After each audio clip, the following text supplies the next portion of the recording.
Welcome back to Mindset Mastery Moments, where we disrupt limitations and we ignite your brilliance, elevate your mindset so you can live your life, career, and your calling. Of course, I'm Dr. Alisa, your number one mindset disruptor. And today we are diving into something that is truly transformational. And I waited months to have this guest.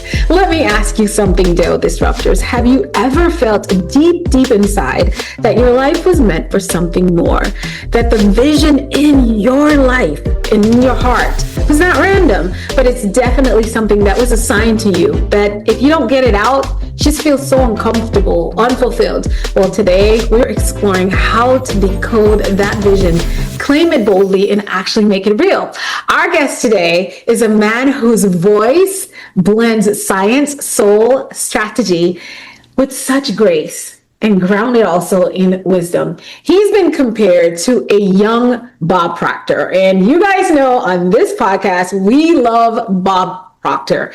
And you'll hear why. In just a moment, I'll share with you a guest that I personally waited about 8 months to have on the show. Kevin Carton is a transformational life coach, speaker, teacher, and the co-host of the Science and Spirituality podcast that is also at Top 1%. And y'all know what happens when we have Top 1% podcast host on this podcast, on this Top 1% podcast. It is nothing but fireworks. His podcast has had over 1.3 million downloads and listeners in over 113 countries. Kevin is here to help us unlock the code to discovering and living our soul's purpose. And believe me, this is more than just a conversation. This is an activation. So buckle up. This moment might just be the change that you've been looking for. Kevin, welcome to Mindset Mastery Moments. I'm thrilled to be here. Thank you so much. And I can echo the same kind of energy. I've been waiting to be here as well. So thank you. Well, I got to tell you all a little bit more about Kevin. He probably thought I was done, but he knows I have to give you all the goods. Kevin Carton has guided hundreds of individuals through the inner work of rewiring their subconscious mind and stepping into bold purpose. He's also certified by the Brave Thinking Institute, an institution that I love, and has a gift for translating spirituality. And I'll tell you, I listen to his podcast too, okay? Spiritual principles, he transfers them into real repeatable change. You know, it's all about those moments and those habits that make everything different in our life. From teaching yoga to building content for an 8-figure coaching company to launching his own purpose-driven vision, Kevin walks and he talks the same thing. He's in alignment with his vision and his soul's mission. Well, Kevin, again, we're so happy to have you, and we're ready for you to help us unlock our soul's purpose. Let's start by you telling us in your own words who you are, what you do, and exactly why you do it. I'd be happy to. And thank you for the great intro. I'm just honored with the energy you brought. I really appreciate it. And so that's how we do it. I love it. It's amazing. So as you said, I'm a transformational life coach certified by the Brave Thinking Institute. I've been studying with their founder, Mary Morrissey, for 11 years. And I know I look young, but that 11 years is about a third of my life now that I've spent in investing in personal development, spiritual principles, studying this kind of material. And I really can honestly say that your word that you just shared there about being in alignment with my soul's mission, I really have been feeling that for several years now. It wasn't always the case. Yeah. And we can definitely dive into that I think it's a very common thing to experience, like feeling lost, not being sure what your purpose is.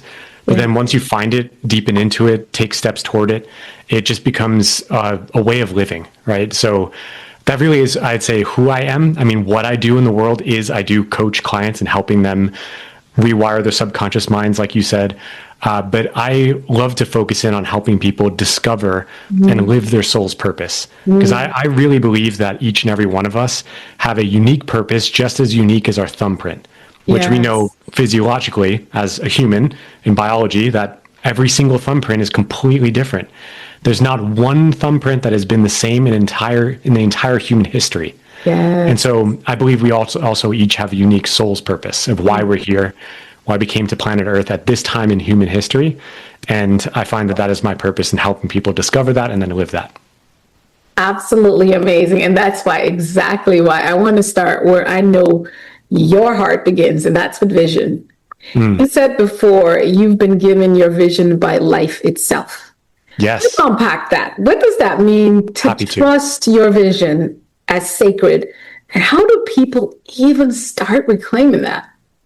It is a big question, right? It can seem like, well, where do you start it? People How love to can get you even overwhelmed. start? Yes. Yeah, but it really is very, very simple. If we boil it down to what is life itself, like just talking about life in general. And if you look at life from even a scientific viewpoint, as you know, I love going there as well. Life is always for expansion, evolution, greater expression. That has been from the dawn of time. The scientific viewpoint, again, from the Big Bang, is the most widely accepted theory. That's what started the creation pattern of the universe, right? Yes. Ever since then, it's been continuous evolution to a more higher order experience. You know, in the very beginning, it was just like literally the only atom in the beginning of the universe was hydrogen. Yes. And there's like the simplest atom in our periodic table. As those hydrogen atoms came together, they formed other molecules and so on and so forth that became, or other atoms, you could say. And then so on and so forth. They kept continuing on until we became alive and somehow came to be here. But anyway, the whole point of life itself is, again, for greater expansion, greater expression, more full life, in essence. Yes. Like, even like if you just take a simple example of that, I know I just went like super far, like zoomed out. No. But if you just zoom in an example of like plant life, a tree growing, right? In one day of time, the purpose of that tree is to grow to its next expression. And if you look at, here I live in Colorado, there's a lot of evergreen trees. And so pine needles, like right at the edge of the growth of that evergreen tree, even though it's technically always green throughout the seasons. Yes. In the spring, there's it's new growth, and there's a bright green edge just at the edge of the previous needle, right? Yes. So there's just that pressing into moreness in life. So when you ask the question, well, your vision, how do you say it came from life itself? Yes. I find it's what calls us the most, or what we feel as a longing for more. Now, there's much more I can unpack about that, but really it is as simple as that. And that really does cover basically anything we can even think of in life, for our life, of what is my vision or what would I love. It's what am I longing for? What do I feel called to? Yes. And starting to just get curious about that is part of that process, but there's other parts of it that is some challenge, right? Because sometimes our longings or what we really feel called to may get stifled, or we might have our own internal doubts about, is it even possible? Like, so many different thoughts that we can be stopped by, or even external challenges or obstacles that might hinder our connection even with knowing what we would love. But it is really as simple as that, because again, that's life itself. It's not even our own personal unique desire, although it is obviously what we experience uniquely through our human experience, but it's life itself wanting more. And that's what we feel within. So that's honestly how we start. It's just by asking the question, well, what am I longing for? Or the opposite, what am I discontent about? Like, what are the things in my life that are, feeling really constrictive, I'm not liking in my life, I really want to change, in essence. So discontent or longing are great starts to just getting curious and wondering, again, then what is my vision for life, or what is life's vision for me? Oh, I love that. I love how you flipped it. It's not only what is my vision for life, is what is life vision for me. So profound. Never thought about it that way. And I guess it's very similar to what I talk about in having that purpose grounded mindset, that you can help discover your purpose. One of the ways is sometimes it's through the push of pain, or just the pull of possibilities. Yes. And so the pull of possibilities and the push of pain seems like there are circumstances outside of you, right? So with that being said, I think that's that flip side that you just brought us. I love that. So many people are constantly overwhelmed with how they don't even let themselves say what they truly want. How do you coach someone into boldly claiming what they desire, even if it scares them? That's a great question. I think one of the, or not only I think, but one of the ways I support my clients in doing so is recognizing that that's part of the process, and it's okay to have some of that fear, that doubt, the worry, or like you said, life circumstance, like it's pressing on you, that it seems like there's a lot of overwhelm or difficulty, even getting clear on what you would love. Yes. I recommend not trying to push that away, because you actually even just mentioned it brilliantly, the words you just shared, that using your pain as motivation, right? So like using that pain, not trying to get rid of it. So instead of like thinking of it as this force or feeling that shouldn't be in our human experience, part of the process is actually accepting that that's normal.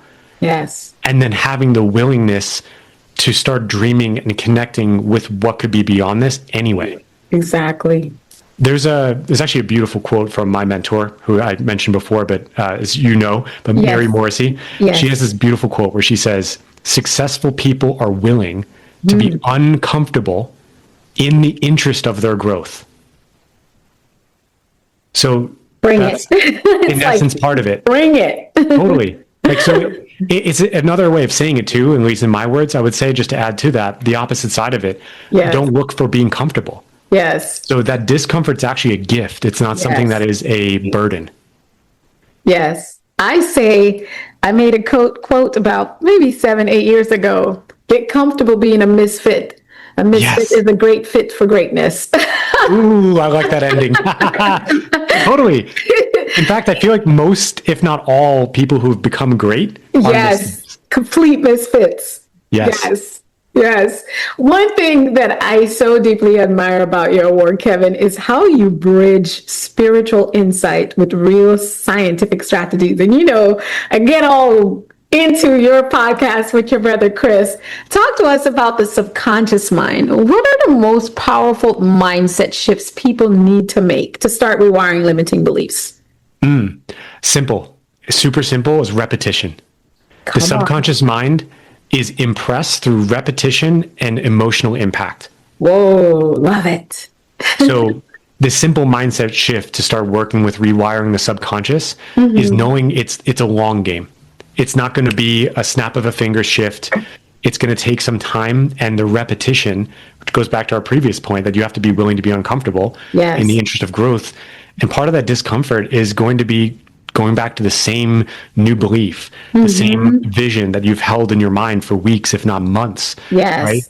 And coming back to it with renewed purpose for it to become more real in your life. Yeah. That's like that commitment level. It's a signal not only to your subconscious mind that you're serious about the change you're wanting to make, but also I believe it's a signal to the infinite. It's a signal to spirit, source, life itself, God, which I believe is an all unified field of energy. Yes. One with all things. It's literally one, the one. Yes. And so in order to convey not only to yourself, but to this higher power that, again, you can leave any label or name you want to it, but that in essence helps in creating that shift in the subconscious level. Oh, I love it. Again, it's in the simple step-by-step habits. I started this podcast, Mindset Mastery Moments. I was doing solo for a long time because that's all I intended to do was come on here, get my point across, and I have to do video reels on Instagram and TikTok. And so I talk a lot about habits, first 10, 12 episodes, because everyone wants to know, how do you disrupt a limiting belief? How do you change your, go from being almost 230 pounds to 123 pounds and maintaining it and all that stuff. And I'm like, look, it's simple, but it's the simple things that we avoid doing that we don't get the results we want. I mean, you can get these little bit of biceps that I have going on. It took a year and a half to really start to see it. And my sister was like, man, you're looking cut. I'm like, that was the goal. But if I had stopped at 6 months, you wouldn't see those muscles. You wouldn't see the muscle tone because it would still be, covered with fat, but you wouldn't see the definition as well because I trained it daily, and I don't train a whole lot. I'm not lifting crazy weights. I mean, I'm up to now lifting 40 pounds on each side, doing my reps, but I started off with 5 and 10 and 15, and I literally have weights at home, so I don't have to go to the gym and deal with everybody and wait around, but I rewarded myself when it was just not challenging anymore. I challenged to the next 10 pounds and the next 10 pounds. And so it's always in those little habits. But here's another thing that I love that you talk about, Kevin. You speak a lot about vibration, frequency, attraction. mindset. How does neuroscience meet spirituality in your coaching process? And I mean, I'm just geeked out because Totally. I already listened to you talk. I know your work. That's the fun part. I get to meet you all, and I get to learn a lot before you come on the show. But the world needs to hear it. So tell us. Right. Totally. So I always love to bring up the topic of neuroplasticity, which is still, in a way, relatively new. It is quite popular and I think is a very normal thing in understanding in personal development circles. However, if we're looking at the whole species of our humanity and human family, you could say, not a lot of people know about this yet. And it's still relatively new knowledge that our brain's neurons can literally rewire themselves physically when we think differently. Yes, that is. And the summarized phrase that neuroscientists use is that what gets fired together gets wired together. Yeah. And then I'd be happy to share even deeper of like the specific neuroscience of what happens. However, we don't even technically need it. Just knowing that, again, your brain can literally rewire itself. Yes. And if you also remember and think, or just notice that whatever thoughts you have in a given day naturally cause the emotions you experience over time. It's the major dominant thinking patterns we have in our life that create the emotions we experience. And our emotions are what create the actions we take. Yes. So there's a natural flow of creation that happens. And there's some feedback, of course, if like you're feeling low, then naturally you're going to start thinking thoughts that are in a low state. But it is really mainly a flow beginning in our thoughts, then our emotions, then actions. Right. And naturally our actions create our results, but also get to attract to us different opportunities, different people to talk to, different ideas that we can then act on to then bring about the fruition of what we would love. But it really all begins in the changing of our mindset or the literal thinking differently, which seems again on the surface as trivial in a way of, just changing one little thought each day of like changing that doubt thought and not entertaining it anymore and reminding myself that I am powerful and I can create whatever I would love. Like those kinds of thoughts, it seems again so simple, talking about what you shared before, simple things, but repeated over time, it literally creates a different wiring in the brain, which then when you have a different wired brain, then naturally, again, the emotions change, your actions change, your results change. And if I may, I want to give one tangible example of this. Got to do it. Neuroscience, an example of a scientific study that proved this. There was a study that was done with two different groups of people that were just learning how to play the piano. So they were all beginners, basically, and they were given a certain number of chords to practice for 2 hours a day. It's a decent amount of practice. However, the first group, and it was only a 5-day study, it was pretty short, but the first 5 days, 2 hours a day of practice, the group A, we could say, was actually physically playing the piano.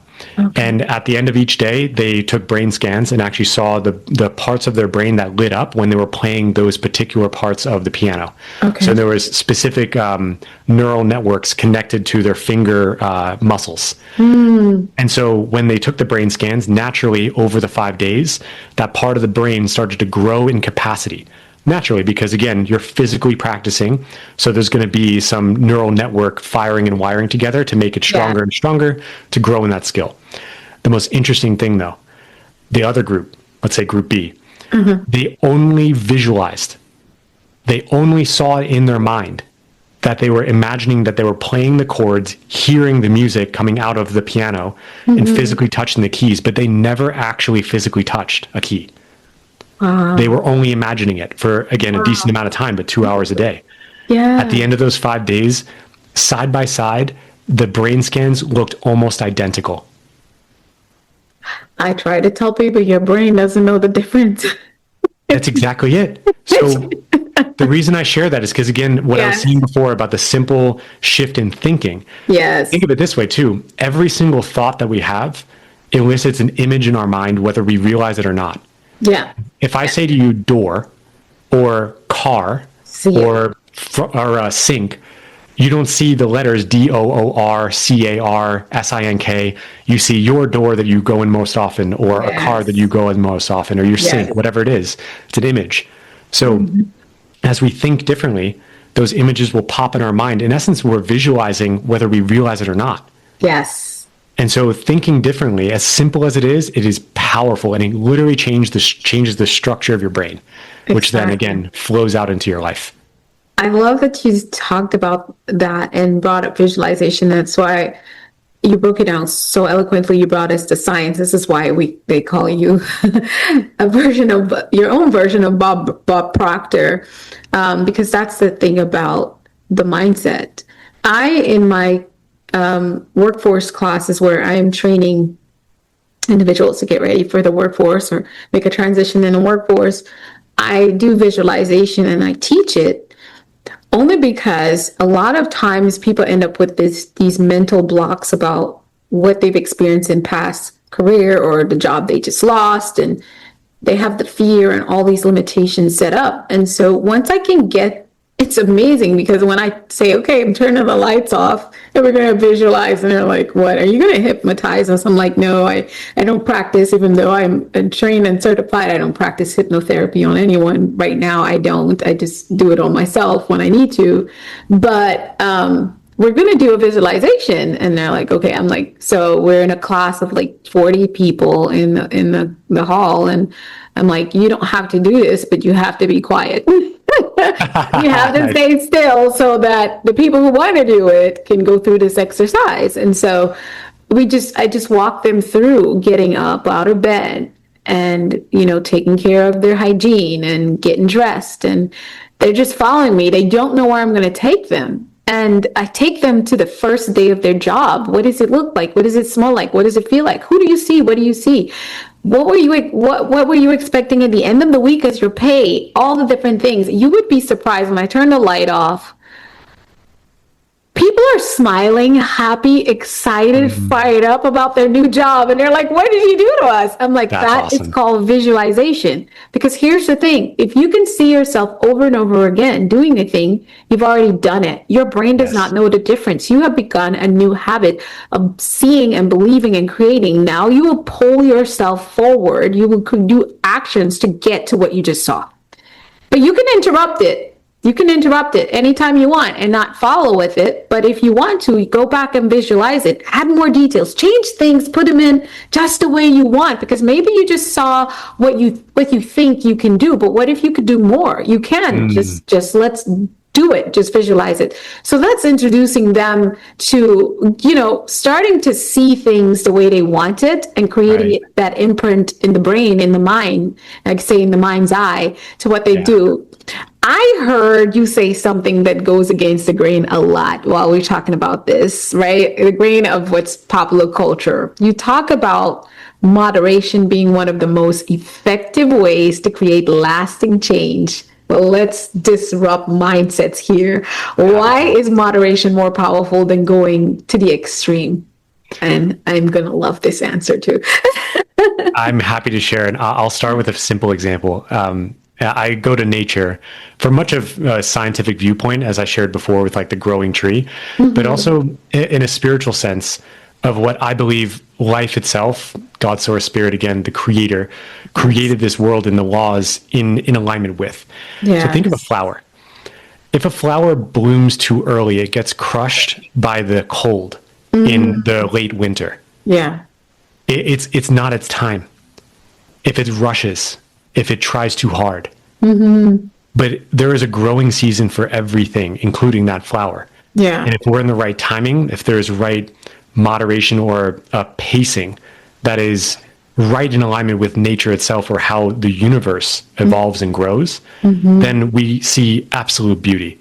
Like, you see a field of wildflowers, it's just awe-inspiring for most, maybe not for some, but I find that inspiring. But a beauty of a flower, right? That it's a slow unfolding.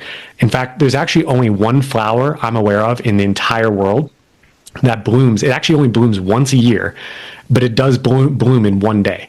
So it's quite quick, but it's very, very, very rare. The majority of the time, so that's like an exception to the rule, but the majority of the time, a plant like that, a flower, it unfolds over time. It's not immediate. It's not this rushed process. So I find that with moderation, it's a quicker, I'm putting in air quotes because it's not technically the quickness that we're thinking of, that it's okay, going to be less time. Right. I promise you it'll be less effort when you have it in moderation of having some good time in working toward your vision, your goal, but then also some space and time where you actually relax, be at ease. Yes. And in fact, that way, you actually start to receive more ideas, more inspiration, more insight, more rejuvenated energy to then when you decide to go back to working on your goals and going forward, then boom, you have even more energy, even more motivation. So that speaks. Yeah. Yeah. Go ahead. Just to end that out, but thank you. It was just more of just aligning with, again, the laws of the universe. And the law that I'm speaking to here is called the law of rhythm.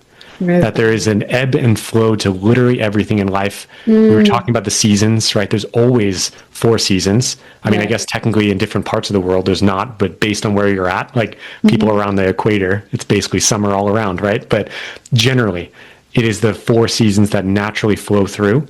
And that's beautiful. It's meant to be.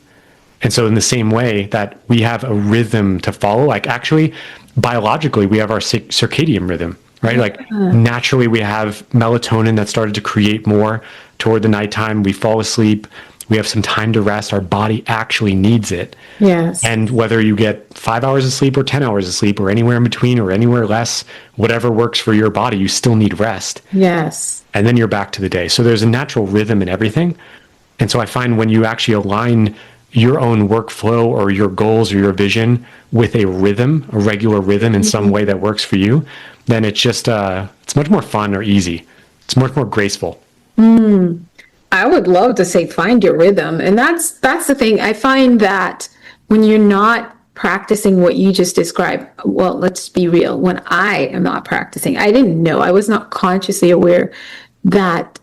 But you get out of that rhythm for some reason. Maybe, as we say in the world, you just go harder, like I'm going harder on my goals. And you're not, I don't call it, I don't call it balanced. I call it harmony. You're not in harmony. Yes. And again, that's that rhythm, right? Yeah. You're not in harmony. And that's where you just, people say, oh, you have to slow down, you have to rest. Those are really great words, but it's sometimes you can be like, okay, I'm not going to do anything for 2 weeks, but then you get back up and you do the same thing again. And you're like, why isn't this working? I just rested. I shouldn't be tired. I shouldn't be stressed. But you're not in a rhythm that's in harmony with who you are and why you are. So I believe that's what throws it off. And I know that I have a tendency to have that happen so many times. I'm like, okay, what is out of sync? What is out of sync for me? And that's, when they say go to the beat of your own, she goes to the beat of her own drum. Well, we all pretty much should. Absolutely. Yeah. May I just speak on one other thing with this? Yes. Important. Absolutely. And you were actually referring to this to a degree, I think, or maybe I'm intuitively like picking up as this potential of like what you might have faced in the past. Yes. Personally, I've dealt with this. I know it's a common thing in our Western civilization where it's the go kind of mentality. Yes. So to disrupt that, to use your word, which I love, to disrupt that, yeah, I think what stops most people is the thought process that, oh, if I slow down, then I'm going to get less done. But it's actually not true. We have to challenge that kind of thinking because, again, if life itself as a whole has a rhythm and we're thinking we can be beyond that, then we're kidding ourselves.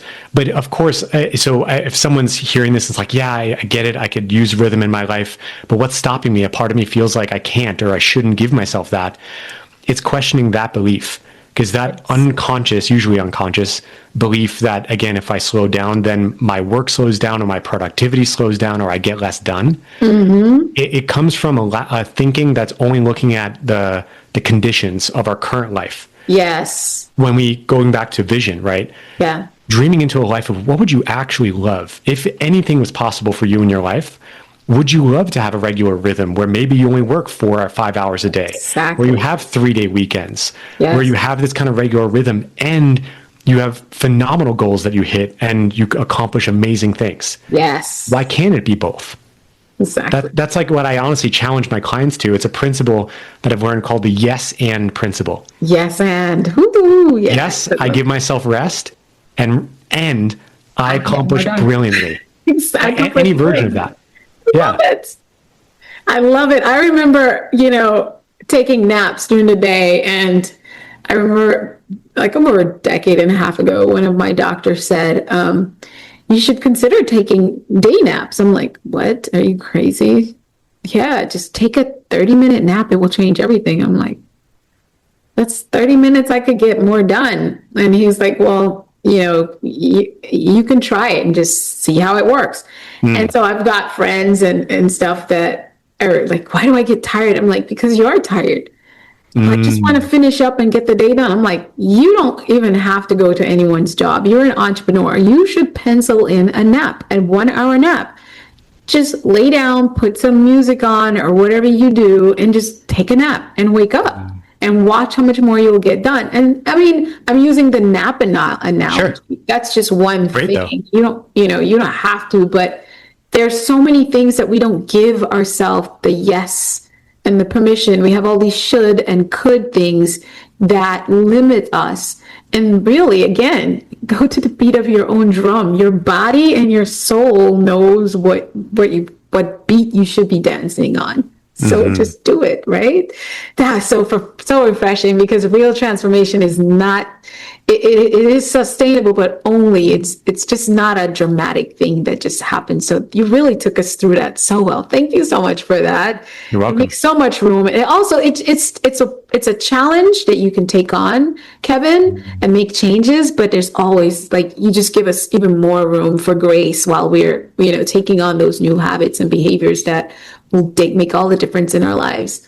So let's dive into something I know our listeners will absolutely lean into, the 4 levels of consciousness. Walk us through them, and let's talk about how shifting from victimhood to empowerment actually happens. And, a lot of people don't see themselves as a victim, but I know you have some disruption for us on that. Absolutely. Well, actually, a quick disruption on that, just that alone. We all play the victim at some point in our life. Yes. At the very least, when we were children. Yes. Because that's all we knew. Is that when we were 3 years old, as a toddler, it's like, yeah, I'm me, and that everything else is outside of me, and that has nothing to do with me. And when I get told my parents no, oh, that's terrible. So it's a very normal thing to go through developmentally as a human, to be in a victimhood mindset. We grow out of it naturally. However, it can be a choice in moments, especially when, for example, like you mentioned, entrepreneurs that you work with. If you have certain goals or dreams for your business and your work, and you do your best, you've put in a lot of effort, and it doesn't work out after months maybe, and you didn't hit your goals. Yes. It could be normal to feel disappointed and be in a little bit of a victimhood energy and mindset. Yes. So there's no blaming or, it's not wrong to be there. It's just understanding that being there for too long or prolonged period, then it's just obviously not life-giving or supportive for us in what we want in life anyway. So anyway, but the 4 levels of awareness, we were talking about it already. The stage 1, the lowest level of consciousness is victimhood, or the phrase. Each level of consciousness has a phrase where it fills in the blank of life is happening, and then blank, fill in the blank. So victimhood is where the thought is life is happening to me, where I'm at effect. I blame others or blame circumstance, blame situation for why I am where I am or what is happening in my life. It's not me, but it's them, or it's that fault, it's government, it's the weather, it's whatever it is outside of me. Life is happening. All this stuff has happened. Exactly. And it's pure victimhood, and it is a very low state of consciousness. There's not a lot of power there. Because naturally, when you're blaming others for things, you have zero interest in finding ways you can change yourself. You're making changes. Exactly. And no accountability. So it's life is happening to me. Now, the next stage of consciousness is called, or life is happening by me. And this is where we take responsibility. So the move to make between the victimhood to the by me phase, or the life is happening by me, where we've taken responsibility, is literally to take responsibility for 2 important things in life. It's for my own thoughts and my own actions. Come on. That's it. It is as simple as that. Those are the main things we can control. Everything else we have an influence and we can have a connection with, but the main things we can take responsibility for are thoughts and our actions. And so in that level of consciousness, we then realize, okay, I'm a creator. I can create change in my life. I can think differently. I could take action. I can create something I've never created before. I could do this. Yeah. And so there's a personal sense of power that comes into being there. And I think this is where most of humanity is, especially even more so in our personal development community. This is really, really strong, which is great. Like, again, it's a very much higher degree than victimhood. Yeah. But there still is levels of limitation there. And I'll describe that in a moment. But just to add a bit more, the by me phase, or life is happening by me, is that now I recognize that my thoughts and my actions have power. I can create change. Usually this is where we start to focus on material things. Like, I want that new car. I want the new job. I want the raise. I want to start that business. I want to grow the business. I want to write that book. I want to call in that love of my life. I want to change my health. Whatever it is, like, it's really great to start to get clear on what do I personally want in my own human life. And that's great. We want to be there and actually have some resonance with that experience in life.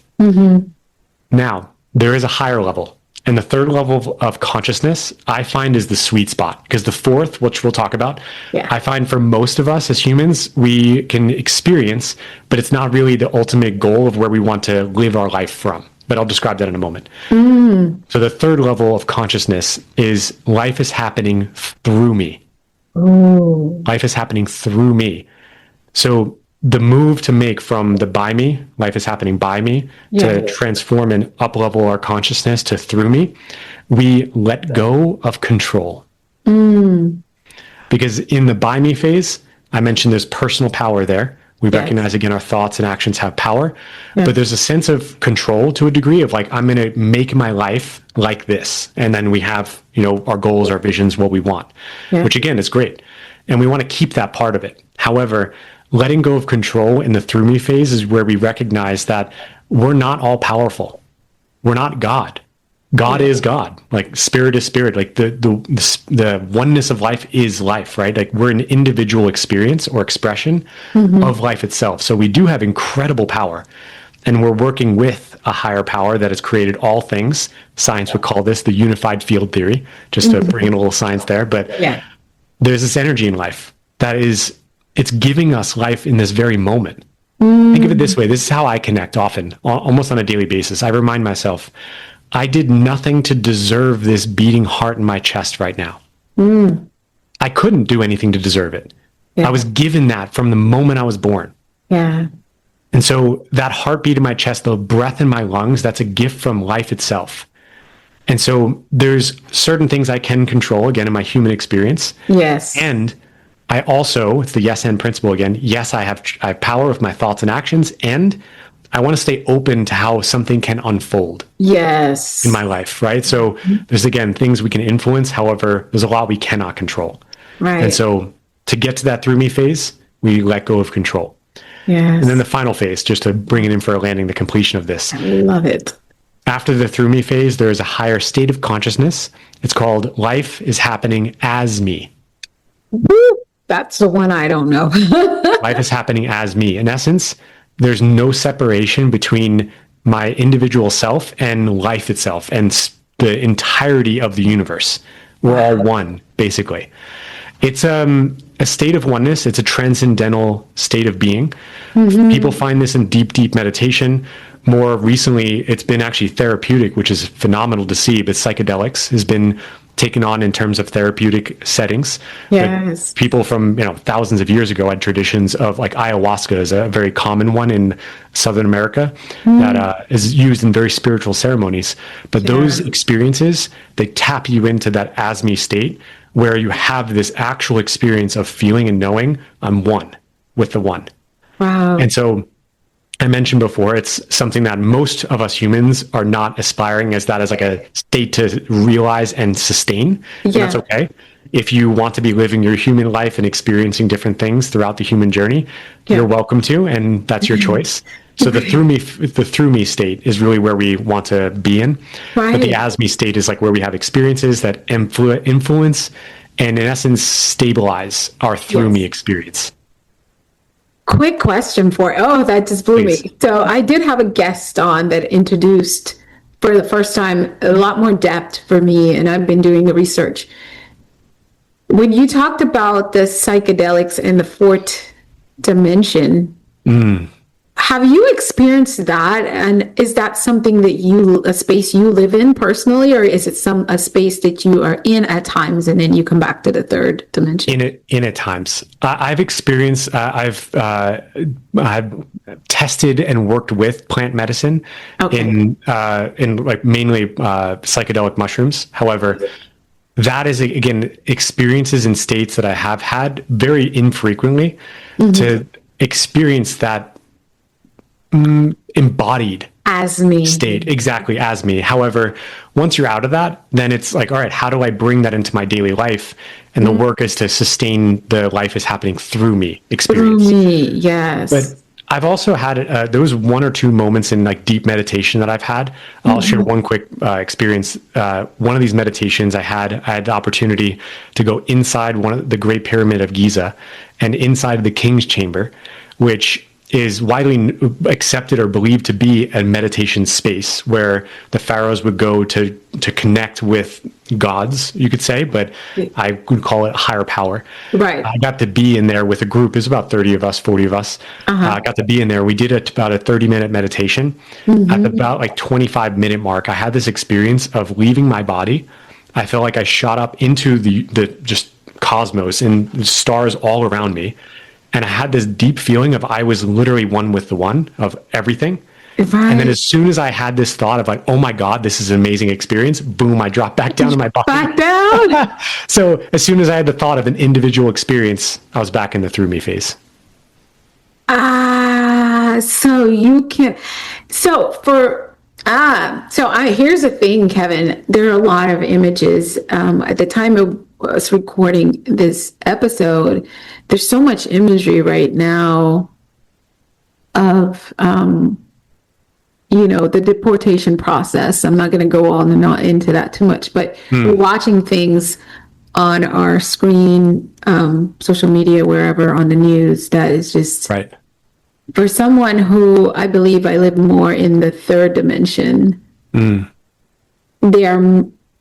having moments of where my body gets weak. Like even talking about it right now, I feel, and it's almost like I could feel the pain and the sorrow of the different things and the people, even the people who are actually there's some of them I can feel their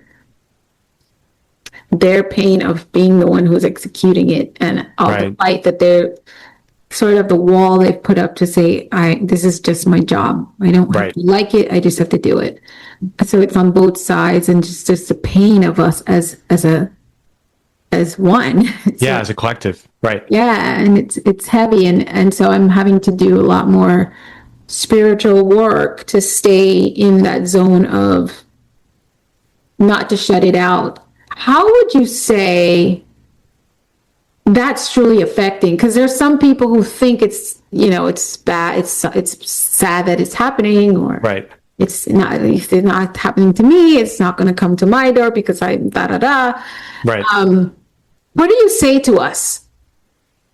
Especially those who are either we are somewhere in the third dimension of things, or we're back and forth between third and second. How do we deal with that? Because we can really experience some things, and I guess for me, I just feel like it's just happening to all of us. I don't know if I'm getting into first base or second base when I do that. Talk to us about it.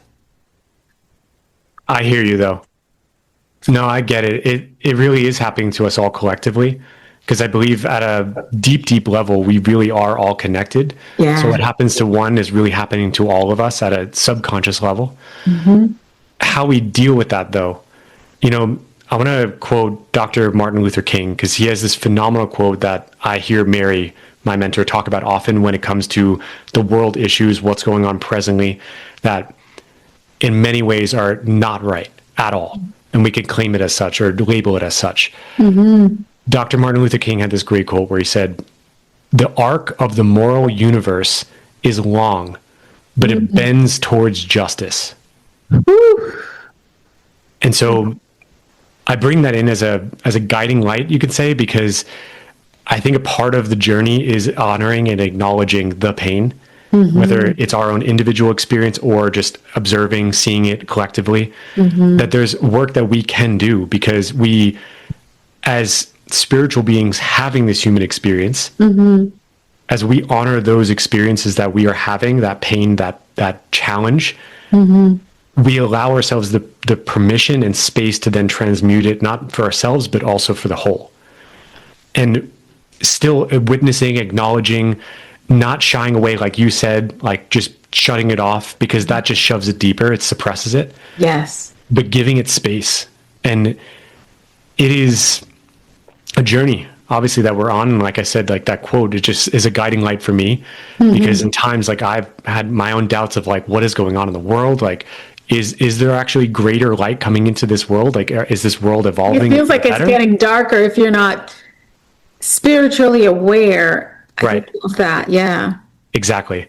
And that's why it's like taking the long view. It's actually another just teaching to bring in. It's actually the Buddhists who say that term, take the long view. Take the long view. The long view. That's my partner and I, we had this conversation, processing our feelings and what we're experiencing along the journey. And one of the things he said was, this all makes sense. This is more light coming in. Right. The light is coming in, so it's exposing the darkness. So that's why it looks dark. Totally. I agree. So it's going to look, and it's funny, you and Chris were talking about, make it make sense. You were talking about, the theory of evolution and the theory, and, when things explode, yes, it doesn't go back into order, right? It usually just creates a big mess. And so the long brain will have you see, though, well, we're not talking about evolution, that when that light expels darkness and it has to scatter.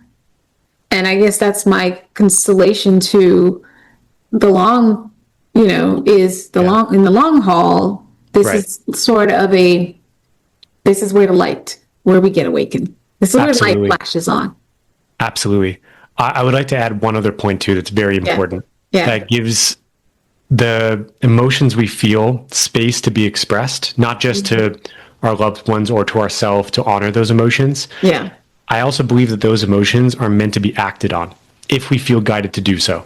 Ooh. Because when you act, if there's a strong sense of discontent, and then we were just talking about it earlier in this podcast about like your personal life and vision and what you would love. It starts with discontent.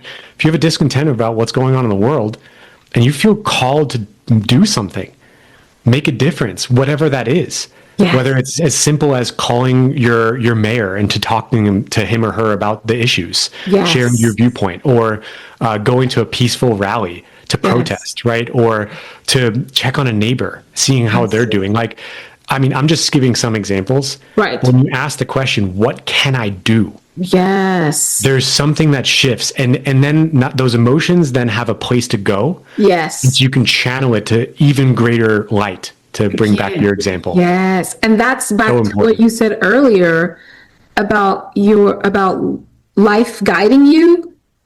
Yes. To your soul's purpose. Exactly. That's it. Right. And it's going to be to your rhythm. 100%. And your soul will never misguide you into destruction. That's exactly it. That's just so you know, okay? And like I tell individuals along my journey of life, I have never been called to I haven't been. I wouldn't say I've never been. I haven't been called or felt propelled to be in a protest. But I'm always empowering people who do. To do so peaceably. Because that is what their soul is calling to. Totally. Mine is to get people, what I get called to do is to get people together, take out, release, and replace. Release and replace. And I can do that on the podcast. I can do it on a live. I can do it in boardroom, I can do it in a classroom, I could do it with one person, whether we're, just meeting up in Walmart, is to listen Right. and hear and acknowledge, and then put something back in with the voice that I'm given. And then sometimes it's in my writing, and sometimes it's in my writing to a senator, to a mayor, or just going over there and calling people to action, so a group of people can feel like you just called the listeners to action, like to calling people to action right now, saying, hey, what is it that your soul is guiding you to, number one, allow yourself to release, but also create space to create the change that you want to be in this world, be the change you want to be in the world. So I love that. So profound.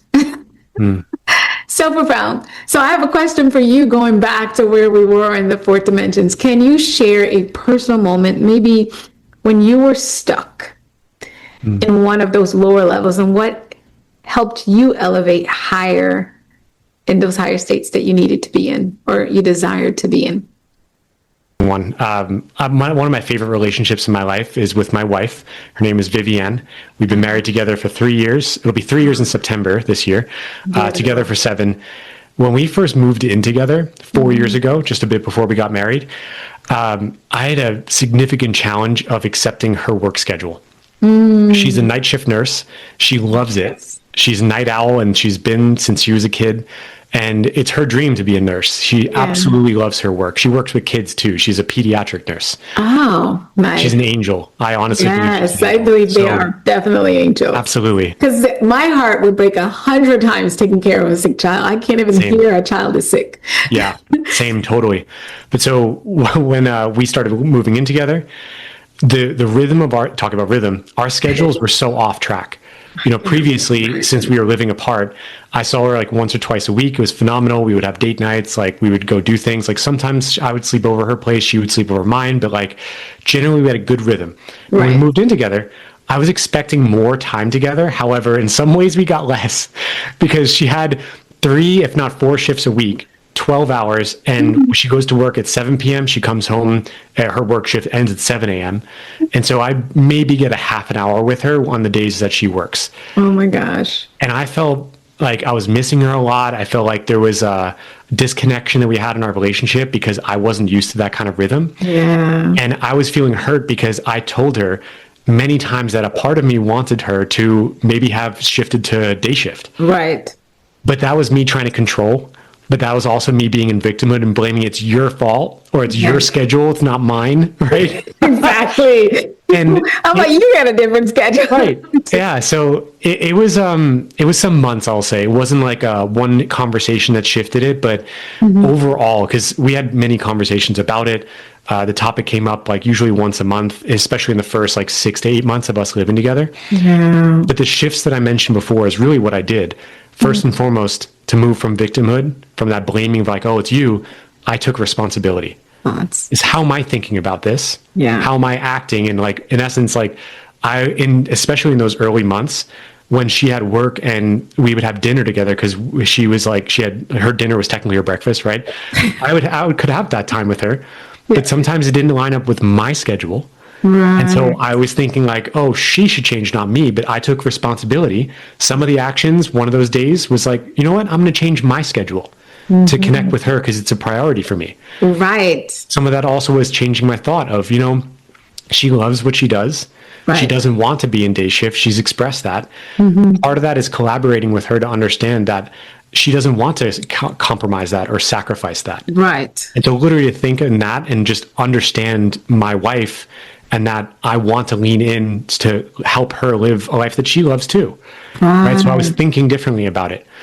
But then the through me phase of as well was definitely important too, because I just had to trust and learn to let go of control, because this was absolutely out of my control. Yeah. I could say all I wanted to say, but I married an amazing, strong, independent woman, and she's going to make her own decisions. And so she was not changing her schedule in her way. And so I honestly allowed it to just let go of control, stayed open.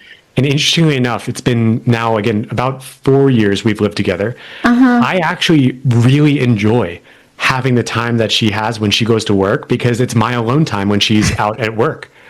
So there's at least 3 nights a week where I'm on my own. I hang out with friends. Yeah. I'll do my own thing. Like, I'll go exercise, I'll go work out. Like, I get my own alone time, which, now looking back, I'm actually glad it did not change.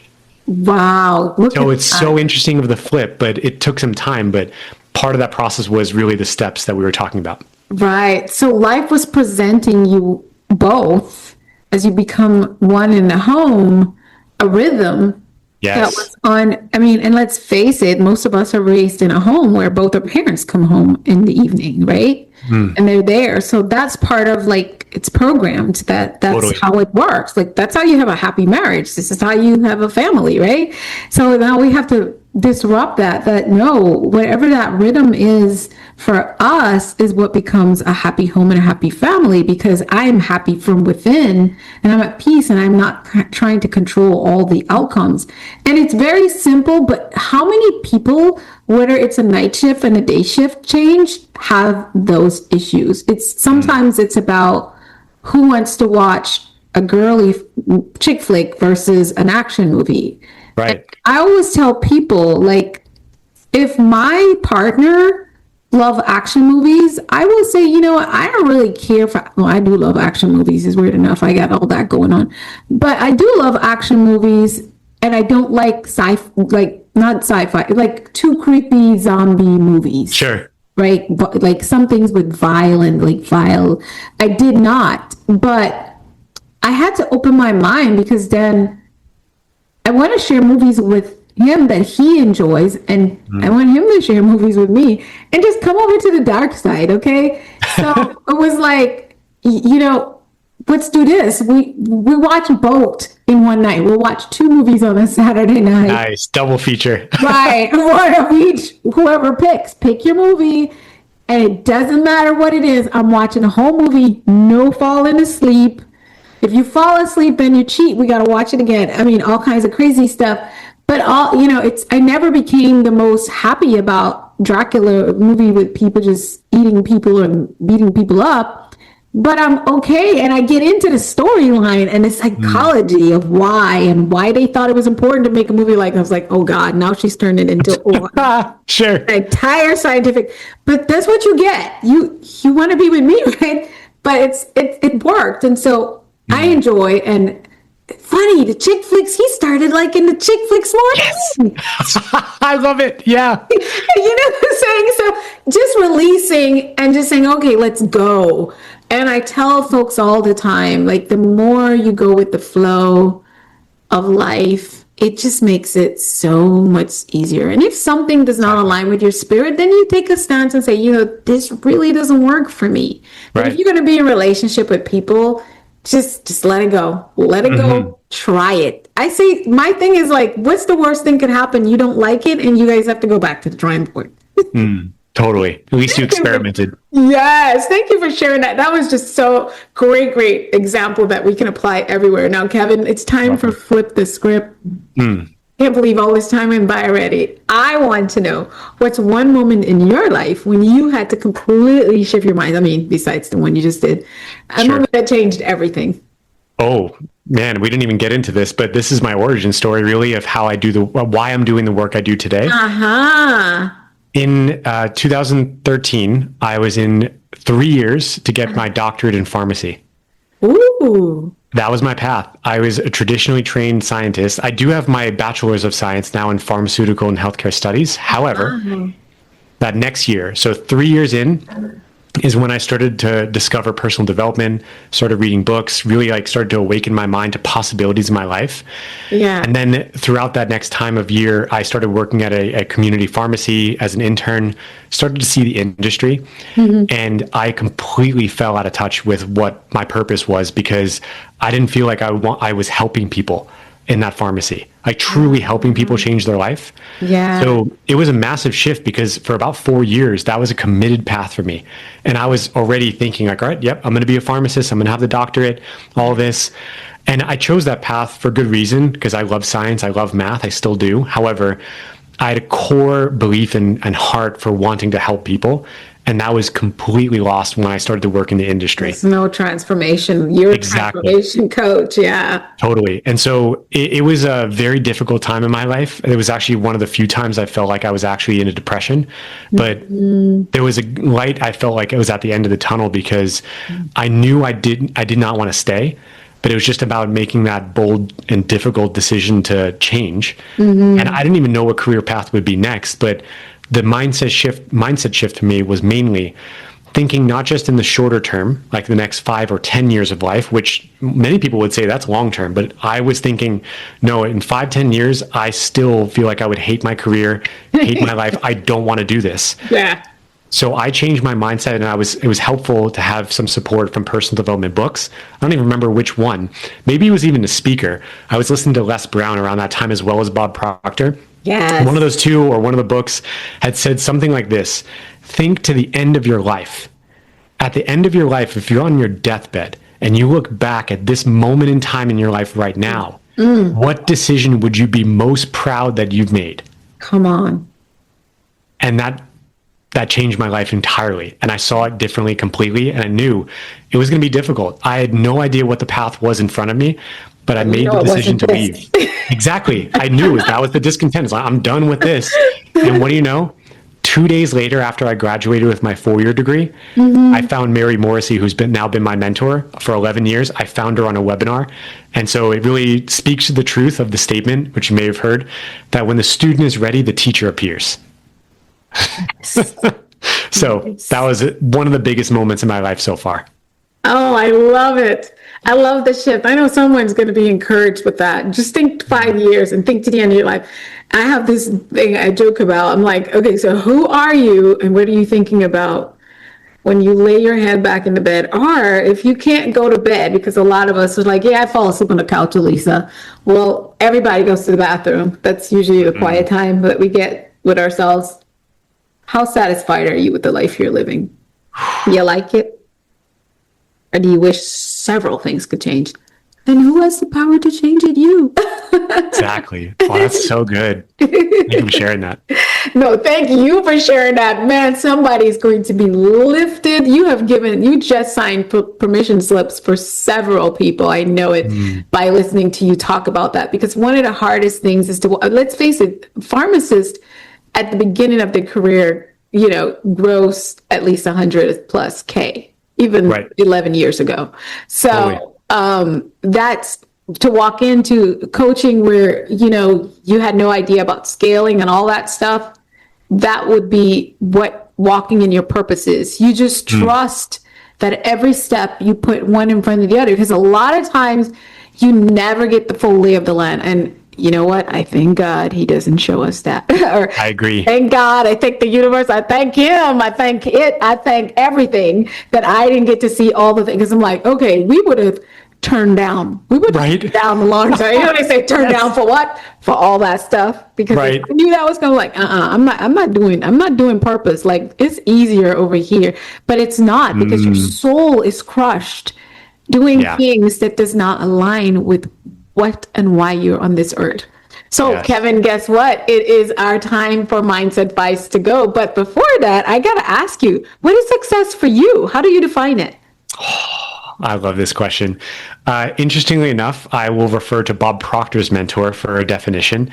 I really believe this is the end all be all of what really success is, deep down. And I've adopted it as my definition of success, but it's from Earl Nightingale is his name. Earl Nightingale said, and this is in the 60s, Bob Proctor taught it for decades. He said he'd never changed a word. I still have not changed a word after years of teaching it myself. Earl says, success is the progressive realization of a worthy ideal. Yes, you knew it. You knew it. But I love that quote. Just to break it down for a second, is that it's not the attainment. It's not the attainment that is actually success, because that is fleeting. When we get to the end of our life, everything goes back in the box. The only thing that we get to take, the only thing we actually get to take with us is who we've become in the process of living. So it's how we live our life, not what we gain. And so that's why I believe that definition of success is so powerful and potent, because it's the progress. To repeat it again, success is the progressive realization of that worthy ideal. So to have something to work toward and that you haven't achieved yet, that's beauty. That's a gift from life. And so, yes, to achieve those things, beautiful. And that will absolutely happen. You can call that success too. But beyond that, I've even had a moment in my business where I hit certain like targets, like my first $100,000 year, first like 40 clients in a year. And I had this feeling of like, oh, is that it? Because I didn't start dreaming of the next, of like, what's next? And then you're like, if I knew I could do 100,000 this simply, I could have just gone for 1 million. Exactly. Yeah. But again, it's the progress. It's a really worthy ideal, because you keep setting it up. Now you never ever get there. Exactly. That's the fun part. Yep. Yes. I love it. So this is when I step away from the camera and the microphone, and it's just you and our listeners and viewers, giving them a life-changing idea on a mindset bite that you think, if it was your last message to the world, what would you say? We've talked about this before in this podcast already, but I'll reiterate. I think the most important thing that I can convey in this moment as a mindset bite is that life is for you, that life is with you. Life is seeking to support you. That happens through our own experience in human nature as what we long for, what we're discontent about. There's signals from our soul of where we want greater life. And so as you lean into that, you just honor that part of you that is longing for more, even if you have your life is really, really good. Like I had a really, really good in that pharmacy career path, but I felt that calling for more. It didn't make a whole lot of sense, but honoring that has brought me on one of the most amazing journeys I can ever imagine. And so I honestly believe that if you follow that instinct, that calling, that impulse of life from within you, that you're going to be brought towards amazing, amazing things in your life too. Yay, that's so powerful. Like, you lit us up all the way through. Phenomenal. There's no doubt we have been graced with greatness, and not as something to just brag about, something to just bathe in, that you have such a light in you. Definitely compared, but I feel like we're all just like our thumbprint, so unique, but we get it. You see why they compare him to Bob Proctor, because he brings such a gift of transformation to the world, and we appreciate you. Now, Kevin, everybody's going to want to know how to connect with you. Just tell us what's your favorite way for us to connect, because we're going to have it all in the description. Totally. Well, the main way of connecting, I find, is my podcast with my brother. It has my most up-to-date sharing of what's going on in my work. And I will say currently at this time, I'm actually not accepting any new clients, which is a very honored and privileged place to be in. Yes. I'm really thrilled about that, to say that. And I do share regular updates. So just tuning into the podcast, which we post every single week, generally. Like we take some time off for like a holiday here or there, but we have once a week episodes with my brother, Chris. And so, yeah, finding us on Spotify, Apple Podcasts, Google Podcasts. But yeah, we're Science and Spirituality. You can find us there. I do have a website, kevincarton.com. But again, Science and Spirituality is where we have the most updates. Yes, and they hash it out. It is fun listening to these two brothers, so wise. They literally bring science, spirituality, and a whole bunch of mindset disruption, let me tell you. They will take you for a run and then give you the goods to make sure that you get something to go. You get more than just mindset bites. You get disruption. They're really disruptive. Don't let them fool you. I got the name, but they're disrupting, because if you can make me laugh and challenge me at the same time, you're my type of people. So you'll also see the link to the podcast, and you'll also see them as one of the podcasts we love on our website as well. So for anyone, you know what, Kevin, listen, you are truly a vessel of wisdom and compassion. So first of all, thank you for that. Welcome. And for everyone listening, go binge Science and Spirituality. You have to. Trust me, we'll be laughing and learning together and getting transformed. And also, again, kevincarton.com to take the next step in your own purpose and journey. Kevin, thank you so much for showing up in such a depth and clarity and authenticity as well. And you really give us a lot. And I know you will be back, and fingers crossed, we can get Chris over here too. And we can have a really fun episode that just brings more transformation from your voice. That'd be awesome. You're welcome. And thank you so much once again for having me. This has been an honor. Thank you so much. If this episode is something inside of you, don't let the fire go out. Share it, re-listen to it, take on bold steps this week. And remember, it's always in those simple habits. Make the change, be the change. And remember, purpose isn't something you find, it is something you remember. It's already in you. I love to remind people, we always say, I gotta find my purpose, I'm looking. It didn't get lost. You are your purpose. So just tap in and go to the beat of your own drum. I'm Dr. Alisa, and my co-host today, Kevin Zane. We'll see you later. Bye-bye.